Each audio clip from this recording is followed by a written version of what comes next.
Good morning, good afternoon, good evening, wherever you are in the world. Thank you for joining me for this week's edition of the SMIE Consulting Midweek Roundup. I'm your host, Marty Bennett, and today on the Roundup, we're going to be answering 3 questions we've been hearing from international educators over the last few days.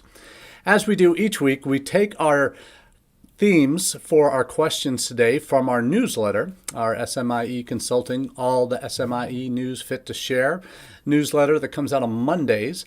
And I'm dropping the link to our website for the SMIE Consulting.org/subscribe, where you can subscribe to that newsletter if you'd like. Also drop the most recent addition to the newsletter in the chat so you can check that out at your leisure and hopefully get some important information that will help you better understand what the stories we're talking about are today.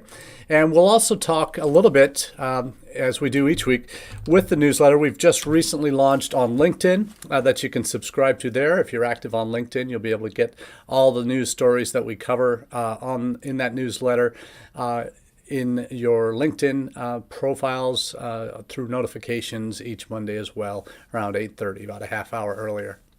And we've thankfully been able to amass over 600 subscribers in the first month of the newsletter. So very excited by how the newsletter is gaining traction. And hopefully those that want a little bit more of an in-depth conversation on the newsletter topics that we cover each week, you'll find that right here at the Roundup on Wednesday afternoons. And we do go live on both Facebook, LinkedIn, Twitter, and YouTube. So we are live simultaneously across those platforms, thanks to Restream. And we're coming to you today with 3 topics that are very important ones in international student enrollment management. And we talk about this first one, and that is, how do you build an audience? This is one of those topics that I get asked quite a bit on the consulting side when I'm working with individual partner institutions, trying to gain traction in particular markets. How do you do that? And it's not an easy thing, and it's not an overnight thing, and it's one that does take work, and it takes time, and it takes careful planning. And having some good content along the way certainly does help things develop. But the answer to this question is coming out of an article that our friends at INTED posted this past week about building an audience. How do you build an audience? And in their response to how to, they cover a lot of the topics that I mention all the time in reference to universities that I'm working with, whether it's clients or ones I'm actually talking to about strategies for getting your messaging out.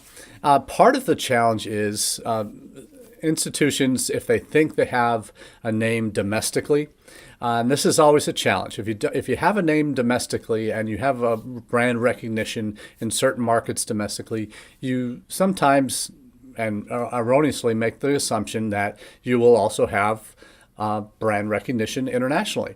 And that's not always the case. If you've not had a presence in particular markets, if you've not had active recruitment efforts in particular markets where people would know about you, you don't have partnerships with any institutions in those areas that you're trying to develop a reputation for, it's like starting over.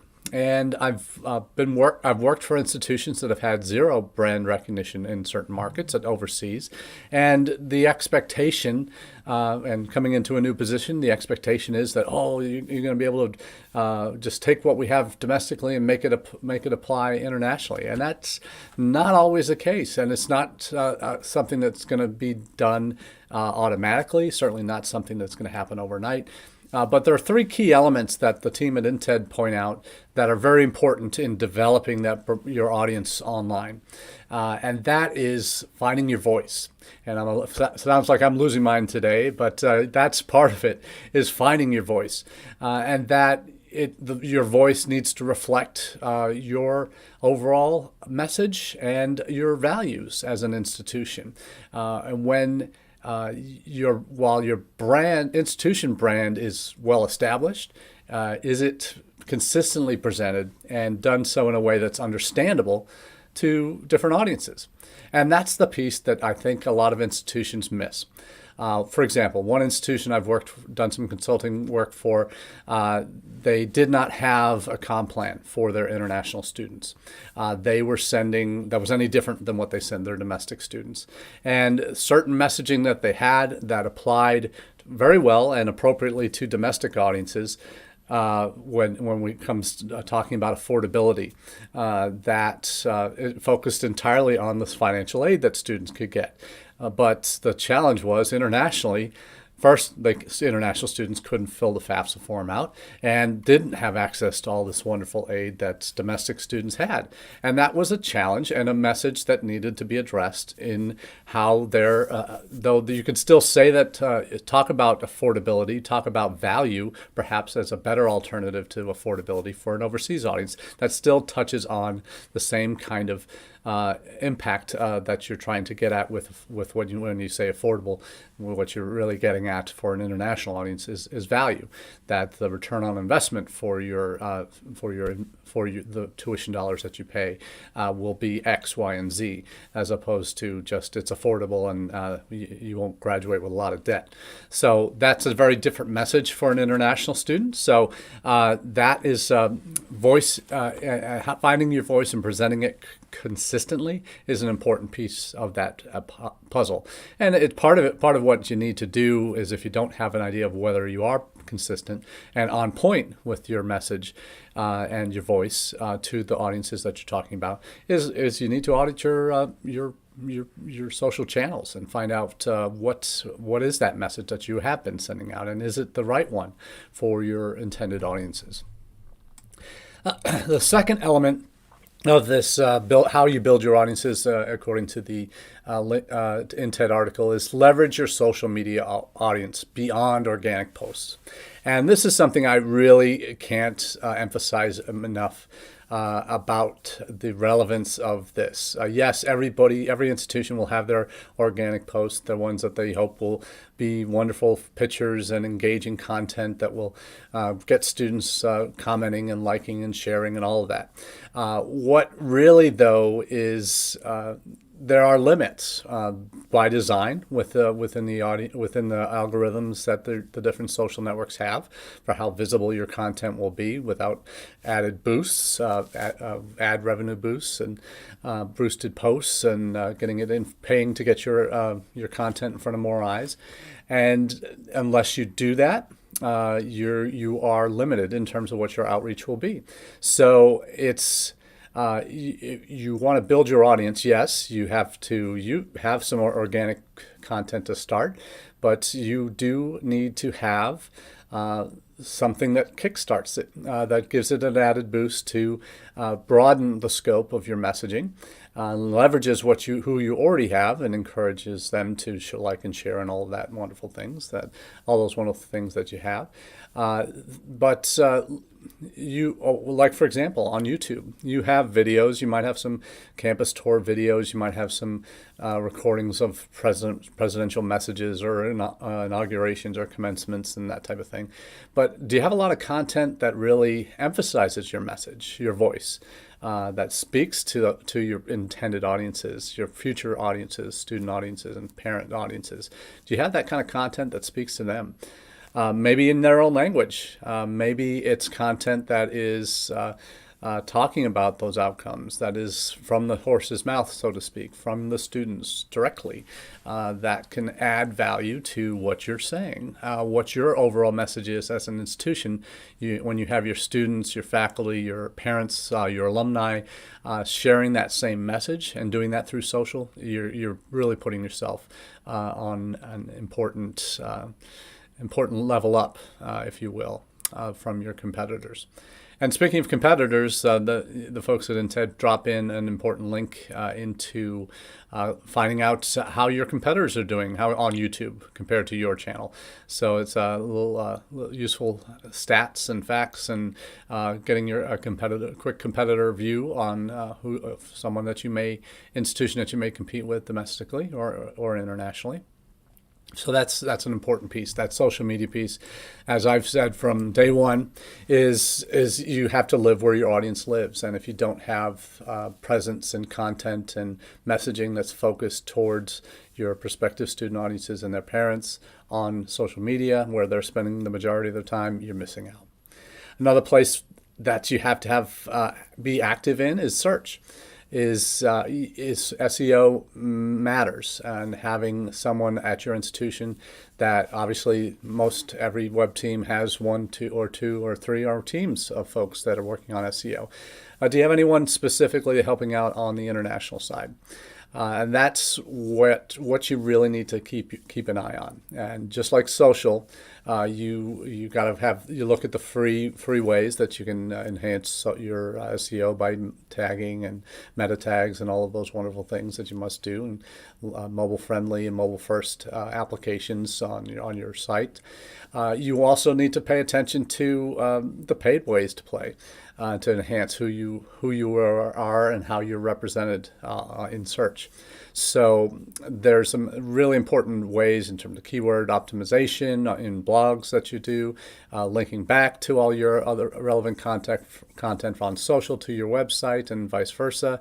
That increases SEO. So the pay-per-click is paid search advertising. Pay-per-click is the counterpart to SEO, the things that you control yourself in the content you produce versus what you can pay to enhance the eyeballs on your content.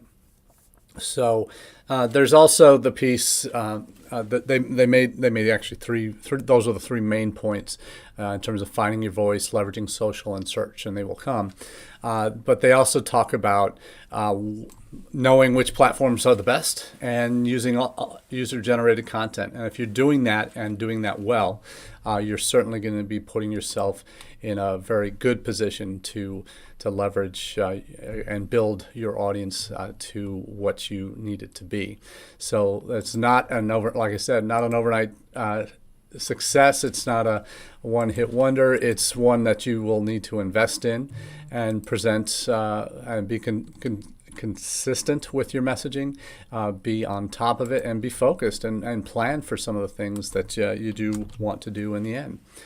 Now, when we talk about building your audience, getting eyeballs interested in your institution, improving your reputation in certain regions, certain markets, there are flip sides to that. And part of that is answered in question number 2. What to do with transfer outs? Now, if you've not been much on the ISSS side, this might be something out. It's like, well, a transfer, you got transfer students, and okay, we have transfer agreements, articulation agreements. We transfer in students all the time. But transfer outs is very much a particular to CVIS, where the situation arises with transfer outs. If you're not familiar, quick down dirty guide to what transfer outs are is these are students who have been issued your I-20, have gone to the U.S. consulate or embassy in their country to get a visa, have been able to secure that visa, and have entered the country on your documents, on your I-20, and with a visa that says they're able to attend your institution. And what they do is one of two things. They'll either, as soon as they get in the country, before orientation starts, they'll give you a call and say, I can't go to your school anymore. Something's come up. I have a sick aunt, or I need to be closer to my brother who's going to school in another state. It turns out to be very much with transfer outs. This one is, well, it's, yeah, pull the other one. You don't believe what they're saying, really. It's you think that they've basically used you to get in the country, and then they want to be transferred out. So they don't enroll in your institution because they don't register for classes. So before you can register them in CVIS as your student, they request that you transfer their record to a different institution. And that happens either one of two ways. Like I said, either as soon as they enter the country, they contact you because they're in basically, and they think they can go wherever they want now. That's the one way to do it. The other way is they actually do come to campus and make their case in person. That sorry, I can't stay. I need to go to a different school for whatever reason. I can't afford this school anymore, and all of a sudden that bank statement they sent you is 2 months ago that said they had enough for a year of studies. Now they're claiming poverty. Some of that just proves is cast doubt on whether they ever had that money in the first place to come to school in the United States, or they literally don't want to come to your school. They've been on campus and they say, "Oh, I got to get out of here." But what this does mean is they've entered the country on your visa, on your I-20, with the visa stamp in their passport for you, and now they don't want to stay. So you basically transfer them out. They have to obviously present a transfer out form from another institution that they're also admitted to, but didn't choose to attend or get a visa for them before they came into the U.S. So what has happened? I've been at an institution before where I came in, and our first SEVP rep meeting we had was all about transfer outs. We had in the past year 150 transfer outs before I came. I started at this position in April, and our first intake in August, we were able to get that number down to I think 25 instead of 150. Still a lot, but stemmed the tide. But these transfer outs really put your institution in a negative light because that raises red flags with SEVP. And then that gets back to the consulates overseas, particularly if they're all coming from a particular country or region. You'll find out about that next time you have a cohort applying. And at the time when those were happening at this previous institution I worked at, we, from two countries in particular, in India and Nepal, we would have a lot of transfer outs. And the reputation was that, they're just using Finley to get in, and then they're transferring out, so there must be something wrong with Finley. That was the assumption. They were able to get a visa because Finley was a decent school, and then they were looking to get into a different school that was maybe less expensive, that maybe gave them work permission right away, and other things. So there were students that at another institution that had transferred out and ended up. We were looking into where they were transferring to, and one of the schools was University of North New Jersey, that infamous sham school that was set up by ICE to entrap students and the couriers or the agents that were getting them into that institution. So those are the kinds of risks you run when you have large numbers of transfer outs. Now, what we're talking about here, why this comes out this past week, is you have DHS now investigating Bangladeshi students that didn't show up to their institutions in Washington State, and this is very particular to Washington State. I've been hearing of similar cases of Bangladeshi students not showing up or doing the transfer out thing in significant numbers at colleges across the country. So it's not just in Washington State. I know that this is happening. What you have now is DHS is taking this so seriously that it's gathered together all the international education office directors from those campuses in Washington State, and has basically said this is a problem. We gotta look into this, and we can't have this happen again.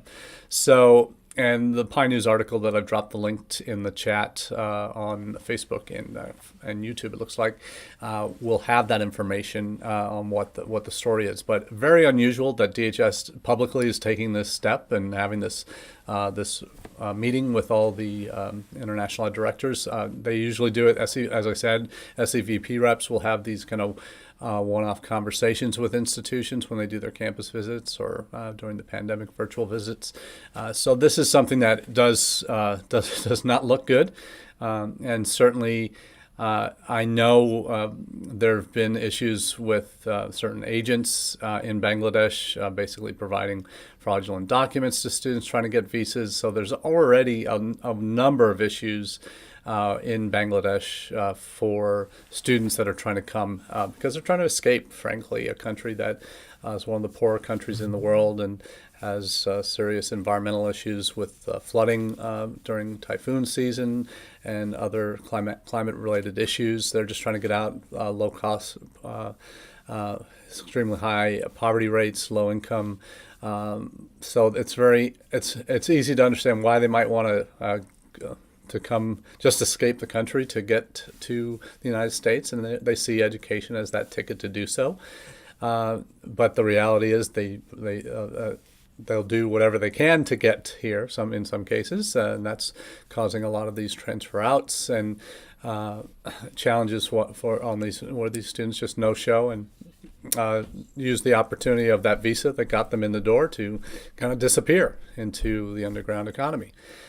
So it's troubling, and certainly if your campus ever gets in this situation and is in one of these meetings with your SEVP rep or in a larger meeting with DHS officials and that are looking at where these students are coming from, if there are particular agencies that they're coming through, they're going to find that information out, and that's something that you'll want to know and be proactive about and either cancel contracts with them, or if you find out students working with one of those agents, even if you don't have any agent contracts with Bangladeshi agencies, you just know that's a red flag, and you won't accept students who are applying through them. That's probably the end results of some of these, and some of these actions that probably will come out of this investigation. So it's a real challenge because it's a frustration, obviously, number one, because knowing all the work that you have to do as an international admissions office and working with your international student services staff to first admit them to your campus, second to do all the paperwork that you need to do to and evaluate them and get their I-20s done and get the I-20s sent to them, making sure that they have all they need to get what they need done to get the visa. And then you find out that you have 25, if you have 50 students from Bangladesh and 40 of them are deciding to transfer out or no-show for arrival, even though they came into the country with your visa, with your I-20. That has consequences on your morale in your office. Certainly that is a big downer. But it can potentially lead to red flags with CVP and DHS. So it's something that you just have to always be vigilant about and keep on top of articles like this that are coming down the pike, so that you're aware and that you really are working only with trusted agents in countries like this that might have some less than stellar reputations for students coming to the United States. So not a pleasant topic to discuss, but certainly one that it's a reality in this day and age, in the wider world we live in. But we certainly want to be sympathetic to those that are dealing with this. And certainly I've been at institutions where that has been an issue. So I get it. But certainly not a pleasant situation, and one that does need to be addressed immediately. It's an all hands on deck. What are we going to do to prevent this from happening again? And those are not fun conversations to have, but ones that must be had at times like these. So let's get on to our final topic of the day, and that is, are you ignoring your international alumni? And this is one of those topics that matters to me more than anything else in international education, because look at what you do every year to bring students into your institution. You've sold them the promise. You've given them all the great ideas of what your campus will be and what your college or university can do for them, and how it will change their lives for the better. The reality is that messaging is great if you have an institution that is fully bought into delivering on what it preaches, walking the walk. walking the talk, so to speak.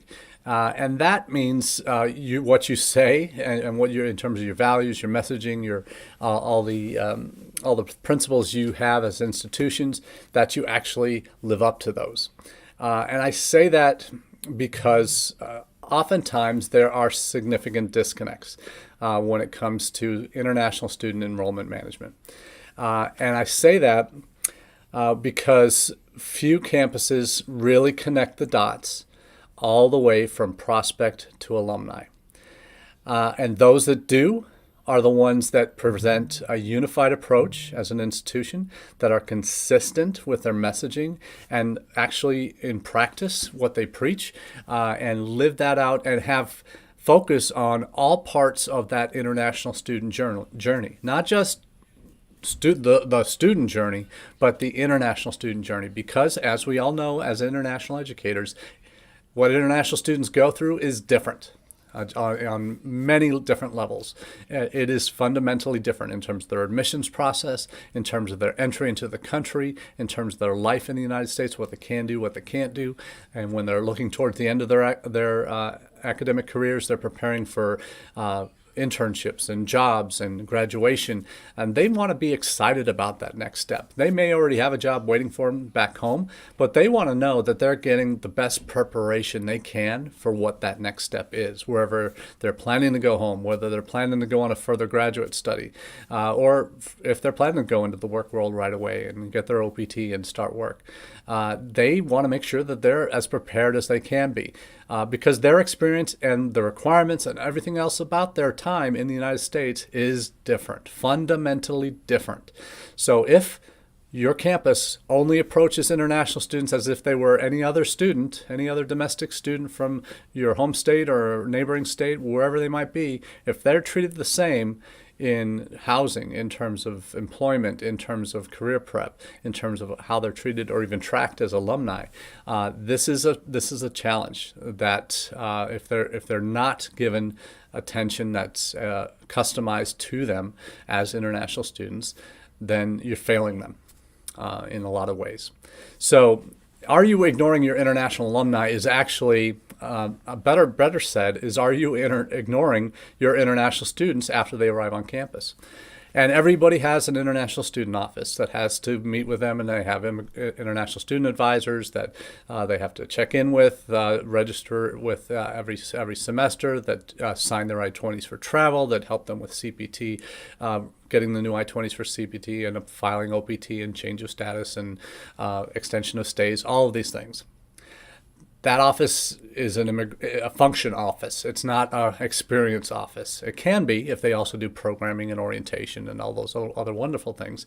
But if it doesn't, and if that's the only thing that they have, is that the international office only helps me with immigration stuff and nothing else, and there isn't anything else that's specific for them during their experience. There might be some international student organizations. Great, that's fine, and hopefully there is. But is there programming done for them? Is there housing available while they're students that is available while students are on break during spring break, winter break, summer break? Is housing available for those that can't get home? Certainly, the pandemic really stretched a lot of campuses in this regard in terms of being able to provide housing for internationals during a pandemic when most of the rest of the students weren't on campus. Certainly at larger public schools, that was an issue. But have your international students felt like they've been seen as international students by your institution, that your institution has services for them that answer not only their day-to-day needs as international students, but that help prepare them for that next step. So this isn't just an are you ignoring your international alumni, which, to be honest, most campuses do, because they don't bother tracking them after they graduate, and they find it's complicated, and there's to know everything that they need to know about every country in the world where students might go. It seems a little bit cumbersome and a bit of a burden, but the reality is most campuses who are ignoring their international alumni, I've been ignoring them as international students first. They will do everything they can to bring them in the door, make them feel happy before they get to campus. But once they get to campus, it's sink or swim. And the campuses that will succeed, that are much more likely to succeed with regard to international alumni, are those that are actually engaged in their students' lives individually, internationally, throughout their time as students. Not just in that when they graduate, here's your cap and gown, here's your user, you get to keep your email address and you can access our alumni network, but it doesn't really have anything for them. They're treated just like any other alum, but they have different needs, and that's a piece of the puzzle that most schools drop, frankly. They may be very good all the way up through, maybe have integrated services all the way up through career services, helping them find that job, but then when they become alumni, they might drop the ball and just don't track and don't recognize them and don't invest in them as much as they can and should. The article that I dropped in the chat is from Net Natives. It's actually a downloadable white paper that they've developed on international alumni, on dealing with alumni, and talking about digital marketing to alumni, what you can do to make your case to those students. Having that international alumni can actually be, as they specifically highlight this, that connecting with your overseas alumni, they don't necessarily get the fundraising aspect of what an alumni means in the United States. Advancement offices contact them for donations and all that, but that's not really an understood concept, and certainly it won't be if you've never talked about that during their time as students. And if there's only outreach by the alumni office in that final month or two before they become graduates, then you've missed opportunities there. But in terms of what international alumni can do, if you have them, have they been active parts of your campus, those are ones that you want to highlight and call on for success story testimonials on, hey, I graduated, I was from this country, I came to your school and did this degree, and now I'm doing X, Y, and Z. That's the kind of student that can really make a difference for your future students. Having those connected alums overseas that you can then leverage on the recruitment side again. So it's a full circle experience that if they've had positive experiences throughout their time, they've become successful graduates or back in their home countries or third countries, and they are excited about their institution. They're proud of being a graduate of your school. Those are the kinds of students you need to know about, graduates you need to know about, alumni that you have to have as part of your recruitment project, that you want to make them feel welcome, you want to engage them at every opportunity and make them feel a part of the process. So we hope that you can do that. So not an easy task, but definitely check out that white paper from Net Natives. You'll get some good talking points out of that I think you'll find some real value in. So that's all my voice can stand for this week on the Midweek Roundup. So I appreciate all of you sticking with me today, and we look forward to chatting with you again next week.